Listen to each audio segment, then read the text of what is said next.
guide people worldwide on how one can prepare for and embrace their new normal, whatever it is for them, with positivity, grace, and gratitude.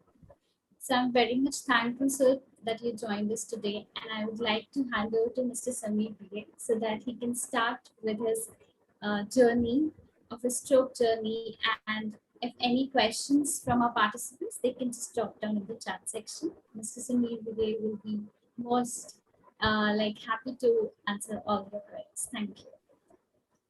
Thank you, Tamanna, for the warm welcome. And as I said before, I'm really looking forward to this session. And thanks everybody for joining. And Tamanna, if I may, before I get started on talking about my journey, if I can just give my brief background, so that way, people will know who I am and have some context to the discussion. And some of it you have already mentioned, which is great. But if I may. Yes. All right. So,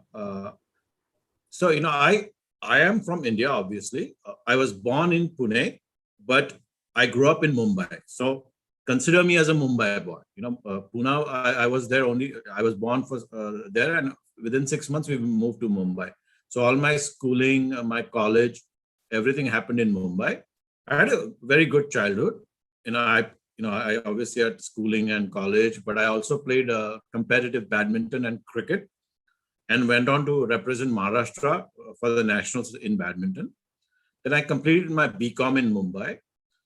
And then 31 years ago, I moved to the US as an international student to do another bachelor's year and an MBA. And then I found employment after my MBA here in consulting and technology. And I worked for many global companies. Then I got my green card, and then I eventually became a citizen. And then I lived in Cleveland and Boston in the US till 2002. And then since 2002, I'm based in Washington, DC, in Northern Virginia, just outside of Washington, DC. So just going back to the background, right? I was living the American dream till January of 2017. I had a good job. I had a nice house. I had a sports car. I had a loving family. I had all the comforts of life and was quite well settled. And then one fine day, and I'll tell you what that means in a second, but on that one fine day in January of 2017, my life changed forever. I suffered a massive and extremely rare stroke, which was a genetic form of stroke, and I'll cover that as well, which led to a brain hemorrhage. So not only I had a stroke, it was a massive brain hemorrhage in my cerebellum. I was quite young, as Tamanna mentioned. I was 47 with a young family. And then I had 2 brain surgeries of 3 hours each. Then I spent about 30 days in a medically induced coma. And then I was moved to a rehab hospital, and I've been rehabbing ever since. So it's almost 4.5 years now. So initially after my stroke, I was completely bedridden. I was, before my stroke, I was going at 100 kilometers an hour. And then after my stroke, I basically came to a screeching halt. I was barely doing maybe 5-10 kilometers an hour. I was completely bedridden initially. Then I slowly graduated to a wheelchair, and then to a walker. And now I use a cane. And that's part of my new normal. I still have issues with balance and dizziness and headaches. But I thank God that I'm at least breathing. I'm alive. So when this tragedy struck me, and I survived this very, very rare stroke, I knew that that my time had not come to leave this beautiful planet of ours, and I felt extremely grateful and thankful that I had survived. And I wanted to give back to society in some way or form, right? Which is to help others going through any adversity or any other life changes. And because I had done a lot of treatments, therapies in Eastern and Western medicine, physical therapy, holistic treatments, and a lot of psychological thinking and stuff like that, I had a lot of experiences doing these things, which helped me over the years. So I wanted to share that with others, all the stories I had, the experiences I had, the lessons learned from my journey.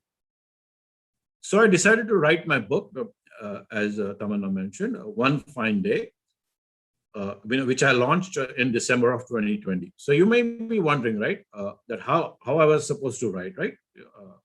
Because my health condition doesn't allow me to type with both hands. I can only type with my right hand because my left side is still weak from the stroke, and I cannot focus on the computers 10 minutes or 15 minutes at a stretch reading anything. So that was a stretch for me. So how was I supposed to type, right? But my calling, right? I say the calling which is to help others was very strong, and I found a way to do it. So what I did is, I hired a ghostwriter here in the US, and the ghostwriter helped me write the book. So the way the process worked was that, I would type up notes from my experiences. I'll share it with the ghostwriter, and the ghostwriter will do an initial draft. Then I'll add, delete to it, and I'll send it back to the ghostwriter. And then the ghostwriter will fine tune it further and then send it back to me, and I'll fine tune it further and add, delete to the chapter and send it back. So we went back and forth like this for about a year, and we wrote 11 chapters like that in a year. So the process I started, formulating the idea of writing this book in January of 2019, but I actually started writing with the ghostwriter in August of 2019 and finished writing roughly around August or September of 2020. And we wrote 11 chapters. So somehow I managed to do that, which I personally was very happy, because it was impossible for me to write on my own. And what it did to me is that I didn't have to spend a lot of time on the computer. So what is One Fine Day, right? So why did I title it One Fine Day? Because in English language, what is one fine day, right? The basic meaning of one fine day is sudden, unknown or unspecified time or a day. That's kind of the definition of one fine day. So in my case, right, everything was going fine till that one fine day in January when life changed forever. So what one fine day means is that life can and will change for good or for bad, anytime, anywhere, and for anyone. So it's not just bad life changes, like medical illness or divorce or whatever. It's also good life changes, like getting married or having a child or retirement or whatever, right? And so no matter what these changes are, right, whether good or bad, these changes, alter our trajectory, and it certainly did, mine did, and it results in a new normal, and which requires successful adaptation, no matter what these changes are. So I wrote the book with that mindset that, whether life changes are good or bad, it results in a new normal, and you have to adapt to this new normal and face it, right? So it's my story of how I have slowly tried to embrace my new normal with positivity, grace, and gratitude, which I have tried to do over the last 4 years. And according to me, that was the only choice I had, right? I mean, I had a choice to make, that either I was sad and depressed with my situation, or find different ways to move forward. So I decided to do the latter. And I said, I need to do something with my life. Yes, this has happened and so on and so forth. But I need to, I need to do something, and I need to help others, and that was my calling.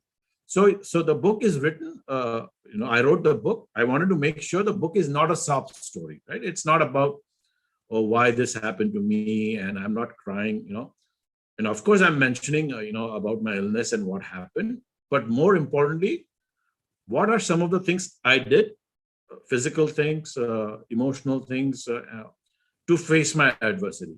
And I think it's an inspirational book, which will guide people no matter what they are facing. And it doesn't have to be big or small, adversity, or it could be good or bad. But I think it will give some inspiration on what are some of the things one can try to address the situation. So for me, and I'll talk about that later. So acceptance of what happened to me was a very, very tough thing. And I think many of you in this group may be stroke survivors or caregivers. And that's the challenge everybody faces, is acceptance. So it took me some time, and I'll cover that. But it starts with acceptance of your situation, no matter what it is. And the choices in front of me were that that I need to do something in my life, and I cannot be sad or depressed. And self-pity and complaining were not options for me.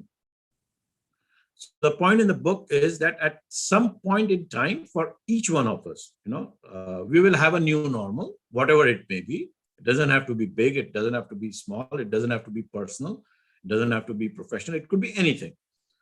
And whatever it is, each one of us will face a new normal, and we must face it with grace and gratitude and positivity. And that was my lesson learned.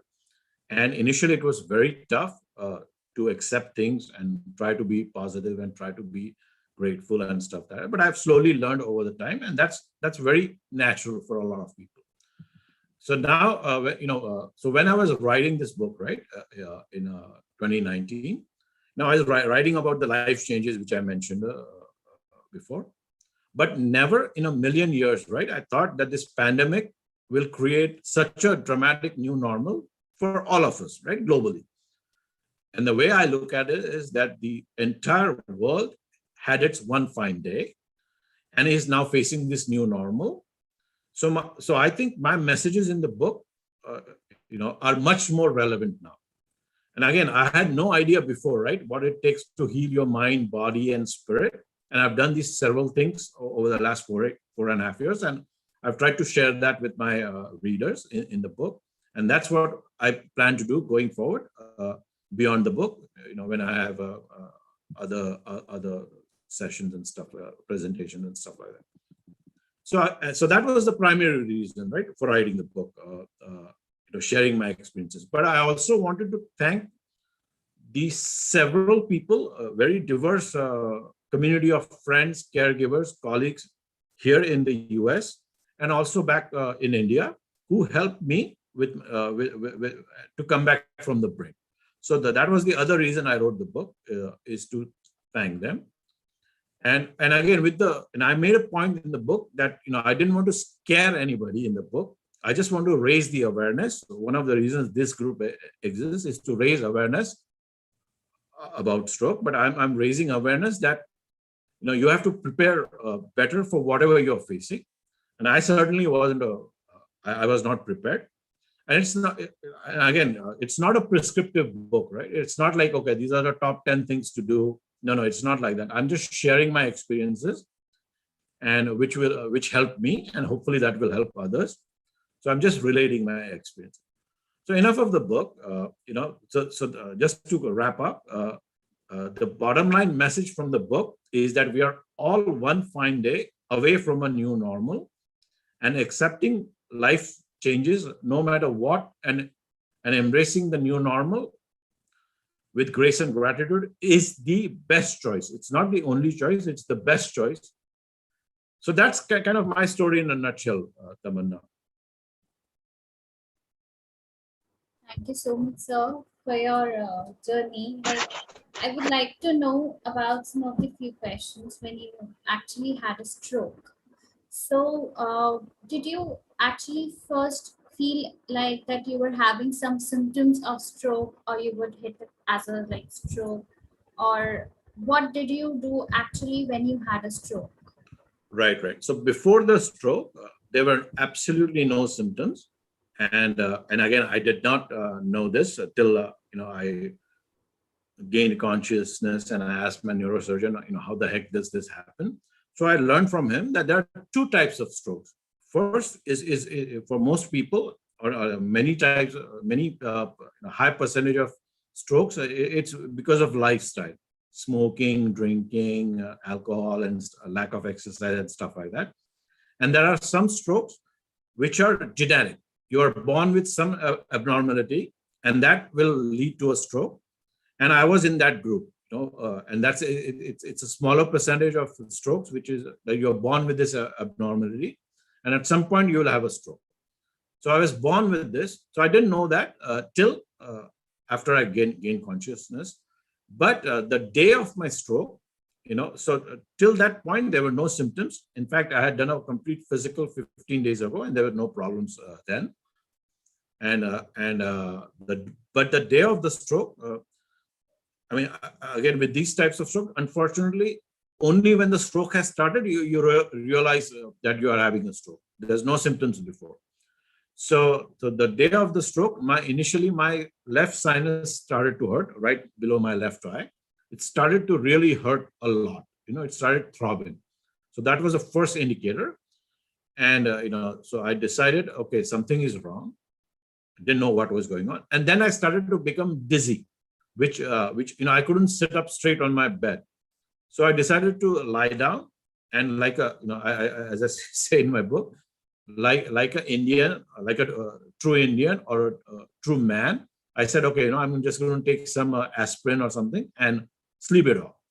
So that was my mentality, because again, I was not, thinking anything dramatic is happening.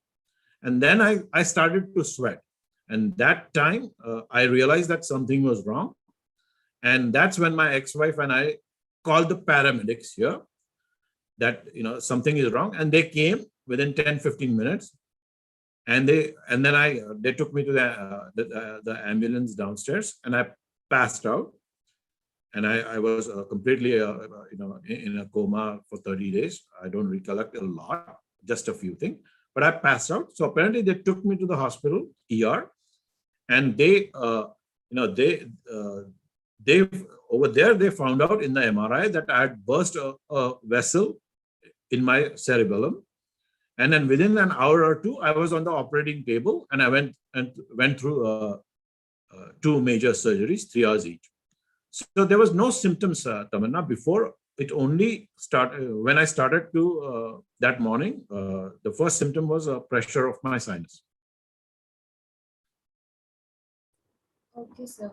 So that means, like you already said, that you were not experiencing any kind of symptoms before you had a stroke. It was just due to the abnormalities that actually some of them are unaware about, that might cause a stroke. Right.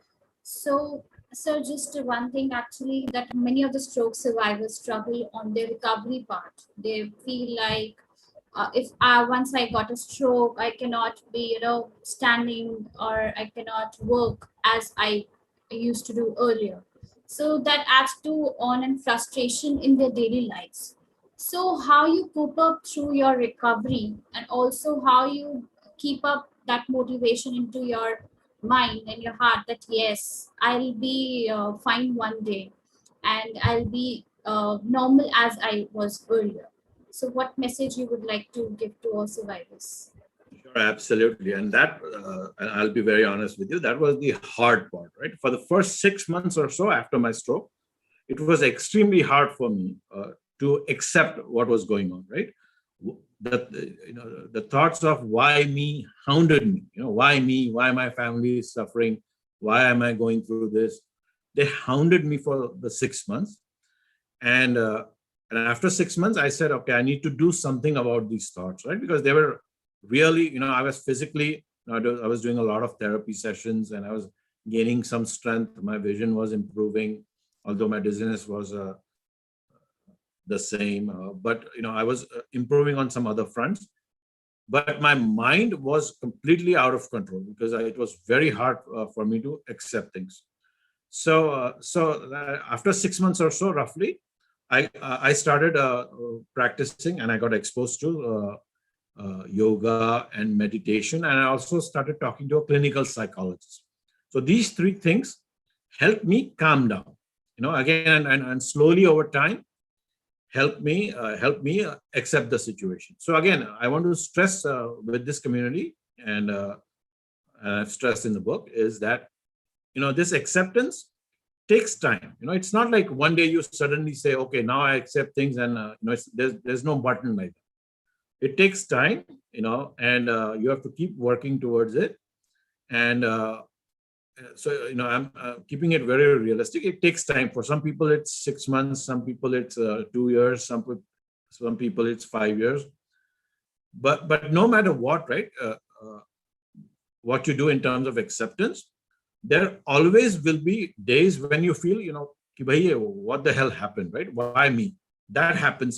But in my case, for example, this why me was happening I would say roughly every hour for the first 6 months after the stroke is, why me? These thoughts were constantly coming to me. And now, because I've been doing a lot of these things, I'm not saying I'm completely free of it. These thoughts do come once in a while. Again, the frequency has gone down dramatically from what it was 6 months ago. So, but these thoughts do come one in mind. I don't think one can ever accept everything 100%. So the only message I have is that be patient, and that's what was difficult for 6 months for me. And then try to do things which, again, keep a positive mindset that things will get better. And you have to reinvent and reimagining what your life, right? And which I've tried to do. I was a total corporate guy before my stroke. I worked nonstop for 24 years. And then I had never, ever imagined that I would be writing a book. That thought never came to my mind till I decided to do this in August 2019, because again, as I said, my calling was to help others. So again, you have to reinvent, reimagine, and do everything in your power, right? Of course, you will be facing with a lot of difficulties, but do everything in your power to rectify the situation or try to move forward. And it takes time, though, absolutely. Definitely, sir. Acceptance takes time. That's very true. And so I would like to know that what basically the most urgent needs that you would like to convey to our stroke patients that is important during the treatment and after the treatment, because you can actually relate it to very seriously, because many of the stroke survivors actually they don't know that what are the urgent needs, that it's very important after the treatment also, and pre-treatment. Sure. So there are some lessons learned, and in my book I call it summarisms, and these are basically lessons learned. So after each chapter, I have those summarisms, and I'm going to share some of them with you guys. So they are not specific to any stroke or anything in specific. These are general lessons learned for anybody going through any medical crisis or any life changes. So first and foremost, everybody here, whether you're a caregiver or a stroke survivor, everybody has to remember that don't be tempted to compare your recovery or your loved one's recovery with that of others. And keep in mind that every situation, every adversity is different. And learn to, again, going back to acceptance, learn to accept that you will heal at your own pace, and that is perfectly okay. A lot of people will come to you, they'll tell you their examples or their scenarios of how they heard this person recovered in 6 months or 6 weeks or whatever, and they all mean well, but each one of us, each one of your loved ones who are going through a stroke or whatever, will take, will heal at their own pace, and which is perfectly okay. And that is something I have learned in my journey, to accept that. And again, as I've said before, the acceptance, you have no choice but to play the hand you are dealt. So initially I was like, again, right, why am I, why is this hand playing cards? Why is this hand like this? I don't have, I can't do the rummy or whatever. But you have to learn that it's not you have to learn to play the hand you are dealt, not what you think you deserve or what you want. And again, so there's a saying in the English language: when life hands you lemons, make lemonade. And that is so true for each one of us to remember that no matter what, big or small adversities you're facing, you have to make something out of it. And the other thing which I highly, I learned over a period of time, that you cannot play the victim beyond a certain time.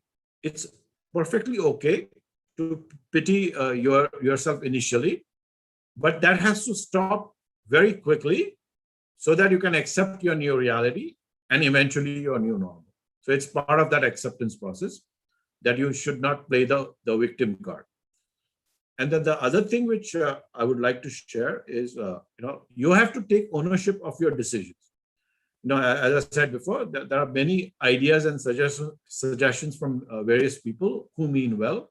But at the end of the day, you have to evaluate each one of those things and decide for yourself what route you want to pursue. And as a part of my journey, I also learned that there is no magic pill or a potion, whether in Eastern medicine or Western medicine, which offers a total cure, right? So physical rehab, mental rehab, and grit is the only way to move forward. There's no magic pill. That's very And interesting. and a couple of other things, Tamanna, I would like to mention is what I say is, you have to try everything with an open mind. My philosophy over the years is to try different remedies, whether in the Eastern medicine or Western medicine, with an open mind. And no matter, and again, my philosophy is that to try different things. And I keep telling myself, if something is not going to kill me, let's try it. And when in doubt, try it. That was my philosophy. And that has worked very well. I've tried different things. It may or may not work, right? Those things. But our job is to try those things. And the one point which I would like to stress, and I'm sure many of you are going through that as caregivers, if you see fatigue, right, in your caregivers or friends related to their involvement or intensity in their interaction with you, do not take it personally. That fatigue is normal. It is totally understandable, as no one, including the person closest to you, can be there 100% of the time. You just have to understand that it does not mean that their love is diminished or reduced, or they care less for you. They're just humans like we all are. And a lot of the time, they don't even realize that they're showing off those, those fatigue kind of, things. So you have to just be, don't take it personally. And that's something I learned over my journey. And again, in terms of these life changes, right? Physical or emotional. Again, I would like to stress this. Only you can determine if you can participate in certain activities, right? Listen to your heart and mind. And sometimes the heart wins over the mind. Sometimes it's the other way around. I mean, the bottom line is that only you can make a decision whether you can do a certain thing or not. Listen to your body, go with what feels right, and not societal pressure. Now, again, I want to stress other people being well with their suggestions, but only you can decide. And then the last thing, Tamanna, I would like to share is never, ever give up, no matter what you're going through. You hope for the best, obviously, but you plan for the worst, which had been my corporate philosophy before, and that now I have applied it over the last 4.5 years. You obviously hope for the best, that things will get better, but plan for the worst. Always do that. Thank you so much. I have a question, if I may. Yes, yes. Go ahead, please. You were fortunate to have been in a country where the healthcare system is one of the best. So if you maybe imagine yourself in a city like Mumbai, which is your original place of birth, do you think the outcomes would have been the same, or you would have received the same care? See, I talked with my mom, who is still in Mumbai, and I said, look, within 15, 20 minutes, I was able to go to the ER here. And within about 2 hours or so, I was on an operating table. If I was in Mumbai, I don't think it would have been possible to reach a hospital within 45 minutes. It would have taken at least 45 minutes with the traffic, whether it's Mumbai, Delhi, or whatever. And once I would have reached there, then I would have got good care. That I'm not, that I was not worried. But just getting to the hospital is a big challenge in India. And in terms of the care, the care, the medical care here is obviously very cutting edge. it's quite expensive, but it's top of the line. But the care in India is also very good. But getting to the hospital is a big challenge. And if I had been in Mumbai, I don't think I would have survived. And again, as you all know, and as the Alliance talks about be fast, the time is of the essence, right? As you all know, in the be fast. And with the stroke, with every minute, it's very important because you're losing blood or the clot is there or whatever. And the time is of the essence, and that's the difference. I think care-wise, I don't think there's any difference or much difference. But the things like getting to the hospital, paramedics and stuff like that, getting to the hospital faster was possible here, and that definitely saved my life. Within an hour or two, I was on the operating table. So as patient advocates, if we had to go with maybe 2 agenda points to the government or policymakers saying, this is what would save more people's lives, or this is what would be more effective in terms of a care pathway, what would be your recommendation?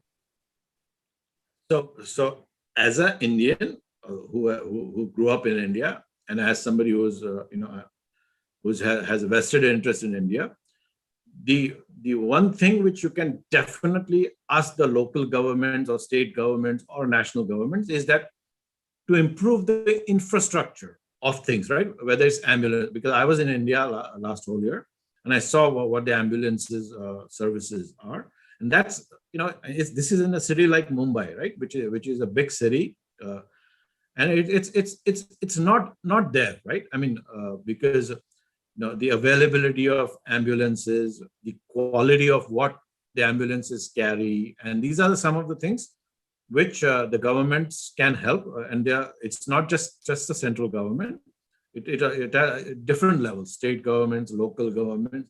So the infrastructure to improve the infrastructure around transporting patients to the hospital, then also in the hospitals. Some of so a lot of the care is done pretty good, pretty solid, but also the equipment again, going back to the infrastructure, the equipment in the hospital needs to be better, and that's where the government can help, is improving the infrastructure around the medical care. And there's the other thing which I think the government can influence. They can do it, but they can influence is this whole concept of insurance, how to get the insurance, because these things are very expensive, as you know. And if you have money, then you're lucky that you can do these things in India with the post recovery from a stroke. But if you don't have money, then it's a problem. So I think promoting insurance with people, providing working with different insurance companies to provide health insurance and stuff like that, the government can influence. So those are the two things I can think of: infrastructure and insurance. Do you have patient groups back in the US? And if so, how are they different from, say, patient groups in India? Really, no difference. I do have groups here, and I've started to volunteer at the hospital, which saved my life. So I'm involved in that group. And that group meets once a month, and we try to help the hospital improve their services. So that's one group, but I'm also involved in other groups. So they're no different, right? Everybody, like what you are going through, whether it's for yourself or for your loved one, it's exactly the same here. Everybody's trying to share, and and everybody's trying to, there's a lack of awareness, period. I mean, yeah, you can say that in India, and I've seen it, the awareness is much less. The awareness is better here, but it's still on the low side, about stroke and symptoms and stuff like that. So I don't see any difference in the groups. And again, everybody's getting together like this group to help, raise the awareness of stroke. So in fact, I think May was the stroke month here in the US. I don't know if it was a global thing or no, but definitely it was identified as a stroke month to raise the awareness of stroke. Thank you. You're welcome. Thank you so much, Mr. Sameer. You have actually highlighted very important points. And thank you, Dr.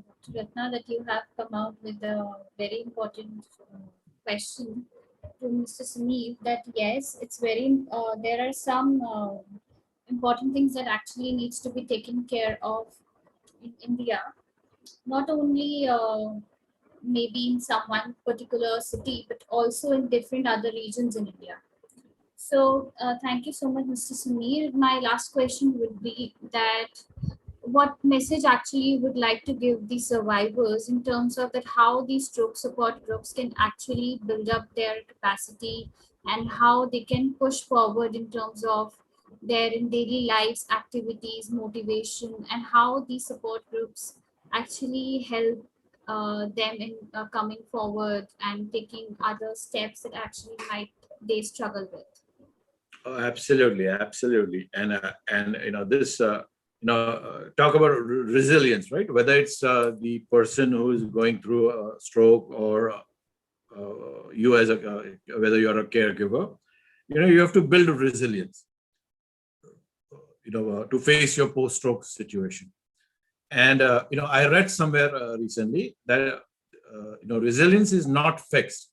No, it's like a muscle. You can build it up, and it's been very true in my experience. You're obviously born with some resilience naturally, but more importantly, you can learn and improve that resilience. And again, also remember, resilience is something you don't fully know you have it until you need it. That has been my lesson learned. And again, going back to what I said before, to be resilient, you have to first accept the situation the way it is. So I call it, it is what it is became my mantra. And that I have repeatedly said in my book. It became my mantra to accept things, right? It is what it is. There's nothing you can do. Stroke has happened. Now you have to find a way. And now with the pandemic, there's nothing you can do, right? The pandemic has happened. You can't go back to pre-pandemic days. Now you have to find ways to face the situation. You have to accept it and move on. So building resilience has many components, and that's one thing. So few things you got to do. That it can be learned, it can be developed. It's not fixed, and you need to have faith. And when I say faith, it's not necessarily a religion, right? It could be a religion for some. It could be spiritual.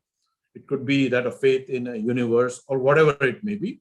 You need to have faith in yourself, in others, and in the universe that things will get better. So that faith and belief are very important, because without that, you will not be able to survive. And always have a never say die attitude, which is very important, right? Never say that you give up. Never give up. Never say die attitude is extremely important in facing your calamity. And lastly, you have, and as I said before, you need to be willing to learn different things, right? Because I had never done yoga, meditation, or even I had talked to a clinical psychologist before my stroke. I had never done those things, but I was willing to learn, and I've learned a lot other things as well, and trying out different things. So that willingness is very important to face your strokes, post-stroke situation. So those are some of the things, Tamanna, I think, which will help build resilience for you as a caregiver or a stroke survivor. That's I have one question. An integral part of recovery is reintegration into society and reskilling so that you get back into the workforce. What kind of support systems do you have back in the US? And is there a lesson that people from India can learn from that? Sure, absolutely. And this is where I think there's a big difference between the US, the support systems post-stroke, and in terms of reintegrating back to work and so on and so forth, and with India. So over here, there are lots of workshops. There are lots of, there's something called social security here. You pay taxes over the years, and that goes into this social security taxes you pay over the years, and it goes into this bucket to the government. And then when you have a calamity, then you get social security payments and infrastructure and resources.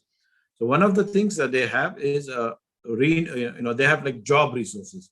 So you can work with those people, and they'll try to find you jobs.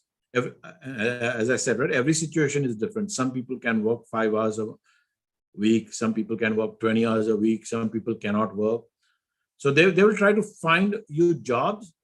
They will help you with job resources and to find you the right job, whatever number of hours you can do. So that's one, that's on the government side. But on the private side, there are lots of groups, whether it's hospitals, whether it's private companies, where they encourage people who are physically disabled or who are trying to reintegrate after a illness. And so they try to encourage those people by having special job fairs and special webinars on that. So again, it's both. The government helps, and the private sector also helps. So it's kind of, and it didn't happen overnight, right? In the US also, there was it was a taboo. Say I would say maybe 10, 15 years ago, that once you are having some medical illness, you can go back to work. So that was a taboo. But now things have slowly improved, and there are lots of acceptance from various government entities and private companies that yes, we need to do things to help these people to reintegrate into the workforce. So but I would like to stress that the government and private companies can only do so much. At the end of the day, it's you. You have to define what drives you. You have to define what kind of work you can do or cannot do, and you have to proactively work with these governments and private companies and try to reintegrate back slowly. Whether in some cases you may be able to do remote work, you may not have to go physically, and with the COVID now it's kind of easy to do remote work. So you may want to start there, and that has that is easier here. So I think you cannot rely on the government or private companies. You have to be proactive in driving that. Thank you so much. And I know every individual is different in their recovery pathway, but would there be some job profiles that are more suited to people who can do, say, a desk job, but are not able to sit for long times? And these are the skills that they can learn to move forward. Right. So no matter what job, right? I was in IT and consulting, and I can comment more on that. I can spend 3 hours talking about that, but that's not the goal here.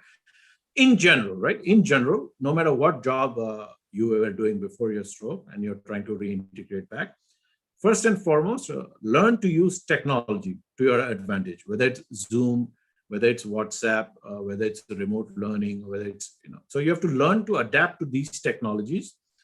And, and again, some technologies it's easier to adapt to. And again, depending on your stroke and your condition. But you have to learn these technologies.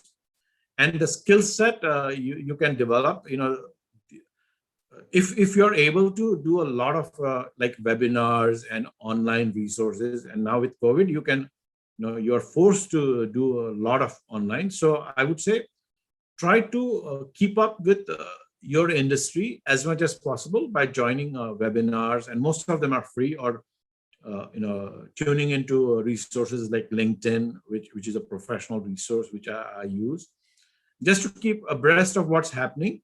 So even though you're not working in that particular area, you're at least aware of the trends and trends about that area. So I think learning is very important as you reintegrate back into the workforce. So these are the two things which come to my mind. Use the technology to your advantage and learn about your area, no matter what it is. Thank you. And I have one more question. I know you mentioned about psychotherapy and, calming kind of technique like meditation, etc. But do you think that music has a role to play in and learning an instrument, supports or helps people in overcoming their difficulty in accepting the situation. Absolutely, absolutely. It's a very good point. And I did do music therapy, and I'll tell you what that is, right? So when I came to India for my rehab, I stayed at a holistic facility in Gujarat. I spent about 2.5 months there, and I got exposed to yoga and meditation there. And one of the things I also got exposed to there was music therapy, or they call it the raga therapy. So basically, you sit with the headphones on, and you listen to certain ragas, and that helps with your mind. So I learned that there, and I used to listen to classical music before, but that was more of a hobby because my father was a big classical music listener. But that was more of a hobby. With raga therapy, you're by design you're sitting down for 10 minutes, you're putting the headphones on, and you're playing some different ragas, which will help your mind. And it's this music therapy is not just in India with the raga therapy, but also here. There's something called whole tones here, which is kind of high frequency music. They have different. So if you go to Google and you type in whole tones, it's high frequency music of different instruments, and you basically again you listen to that on your headphones, and that helps you with your brain. So music has been has healing powers. It's been proven over the years, over centuries, I believe. And it's not just in the eastern side of things, but also here. So music therapy did play an important part, and I continue to do that whenever I get a chance. I think that's a good take-home message that, because music is never prescribed by the doctors, but we can always tell all our survivors that, maybe right from the beginning, as soon as they are, even in the hospital, as soon as they are able to listen, they should listen to some calming, soothing music, and that might sort of promote the recovery faster. Absolutely, absolutely. I would highly, highly advise to start, as you said, right? Start as soon as possible, because music has a lot of healing properties, and that's been proven over centuries. Completely agree. Thank you so much. So Tamanna, back to you. Most welcome.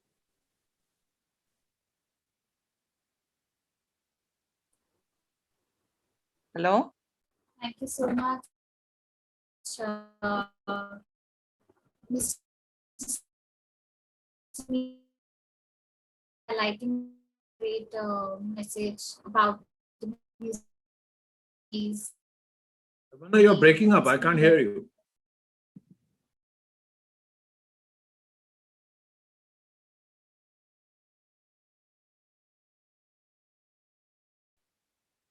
Tamanna, are you there?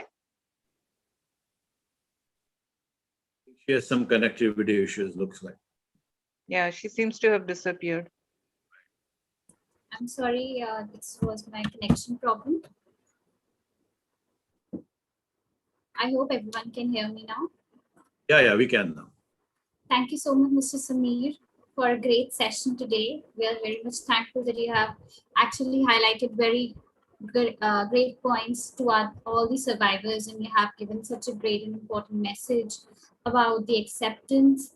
And you have highlighted many of the few therapies that actually help one of the stroke survivors coping up with their mental health problems, like yoga, meditation, and like you have so much mentioned, you have so much stressed out one thing, that is you have choices. Either you go into the depression or either you choose to find a different way. And when you find a different way, it's the one thing actually that you accepted and you moved forward in your life. So I think this is a very important message to all the survivors, that yes, you have choices in your life, but it's your responsibility and it's your thought that what actually you want to go with. So overall, thank you so much, Mr. Sameer. We would actually look forward for more sessions like this for our survivors. Thank you so much. Well, thanks for having me, Tamanna. This was really good. And what I'll do is I'll have some other pointers. I will send an email to you. What some of the some of the other therapies which I didn't get a chance to mention today, but I will send that email so you can forward it to the group. you. It was a great session. Thank you. I really enjoyed it. Thank you. Thanks for having me. Thank you, and do Thank you so much, stay sir. safe. I believe there is a third wave round the corner. Yeah, and in fact, I just wrote an article on that, which got picked up by something called Only My Health. So I'm talking about things which one can do with this potential third wave coming up. And the third wave is not just in India. I think that scare is here too, and it's all over the world too. So that article is on my website, and I talk about some things which we can do with this potential wave. But that's going to be a challenge for the whole world, no doubt. Thank you, Mr. Samir. It was wonderful. Thank you. So much. Thank you. Bye, everyone, and stay safe. Bye bye.